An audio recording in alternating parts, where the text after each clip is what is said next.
Let's talk about Wes Streeting, who is a better proposition, I must admit. But I'm afraid he's looking to me now like yet another, the latest of the many health secretaries who come along and say, I'm going to reform the health service, and all they ever do is muck around the edges and achieve the square root of sod all. I'm afraid it's looking that way. A new 460-page report today, Isabel, by the Royal College of Nursing, which you must point out is actually a trade union. So, but that said, it represents nurses. This is titled On the Front Line of the UK's Corridor Care Crisis, and it reveals that dead patients are routinely lying undiscovered for hours in A&E, usually in corridors, among live patients because staff are too overstretched to notice. And a shortage of beds means that the sick are being left in what they call animal-like conditions in car parks, cupboards and toilets. So they need more money, they need more staff. Here's an idea, Wes. If you're going to be serious about this, we've discussed this before, why do these people never listen to people like you and me when we say, here's an idea, save £40 million by getting rid of your 800 diversity officers. Save possibly billions by getting rid of nearly all of your 3,500 middle managers with no medical qualifications who earn £100,000 or more. Many of them earning 300,000, 400,000, some of them 700,000. None of them do jobs that are crucial. This NHS is a basket case of overspending and overstaffing. If Wes Streeting wants to be serious, get rid of all those people I just said and spend that money on nurses and doctors and maybe even ambulance drivers. Good idea? Well, there's so much else, isn't there? I mean, they could get rid of all the translation services that are provided for people who have moved to this country but don't speak the language. Well, you know, if they're getting free healthcare, I think they might as well use some of the money they've saved to actually learn how to speak English or use an app or whatever. There's no way we should be paying for translation services within the NHS. The NHS, hospitals up and down the land indulge in all sorts of ridiculous nonsense during Black History Week. What's the NHS got to do with that? Why is a single penny of our money being wasted on that in hospitals?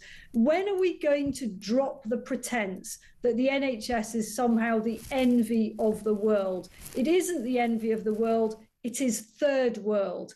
And those descriptions that you just gave there of dead patients lying amongst the living in corridors, not only does that strike me as very true because I've had some personal experience of that horror, but secondly, it just makes me think of factory farms, you know, the way battery chickens are raised, you know, where the dead chickens lie amongst the living because it's so overcrowded that they're trampled on and no one notices, least of all the farmer in this case being our government. So why will Wes Streeting fail? He will fail because the problem is just absolutely systemic. Yes. It is not fit for the modern age. It was a lovely idea. It is a wonderful thing, staffed, and basically only survives because of the phenomenal dedication of so many doctors and nurses and other support staff.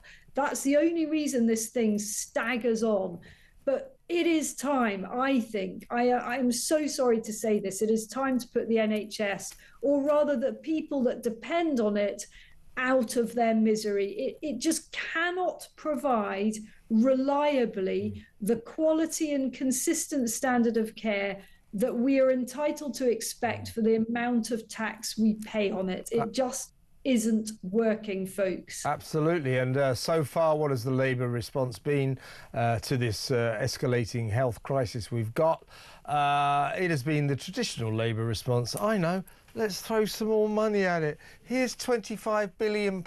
When you give the NHS £25 billion, by the way, it gets between 180 billion and 200 billion pounds every year from taxpayers anyway to fund itself. Basically, every single year it says that 200 billion isn't enough, we need some more. Now, proper governments sort of say, well, you know, why don't you try and manage on that astronomical sum? This government, of course, is Labour. So, oh yes, have some more money. Here's 25 billion pounds more. You might as well take that 25 billion pounds, build it into the shape of a bonfire and set fire to it, because it will make no difference at all except be another burden on taxpayers. West Streeting, you know, I sort of quite like the cut of his jib. I think he's one of the more reasonable Labour cabinet secretaries, but he is showing all the signs of every other health secretary in that he has got no idea how to sort this out. And indeed, as you quite rightly say, I'm not going to say probably won't, I'm going to say he will not sort the NHS out, because it is beyond repair. It really is.